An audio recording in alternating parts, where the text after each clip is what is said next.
Okay, so here's the cat pillow that I made. It was supposed to be a cat. It was inspired by Cheshire Ville and looks like it should work at Monster Inc. Definitely don't think it turned out great, but it will function. It's nice and firm and fluffy.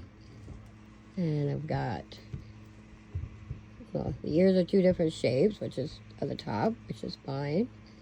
Nothing I make is equal on both sides.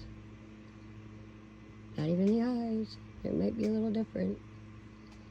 So here is my pillow. Here, I'll show you the other side. It's just plain other side. Stare at that for a while.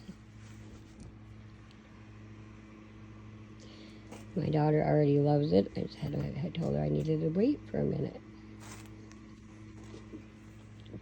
Here's the tail.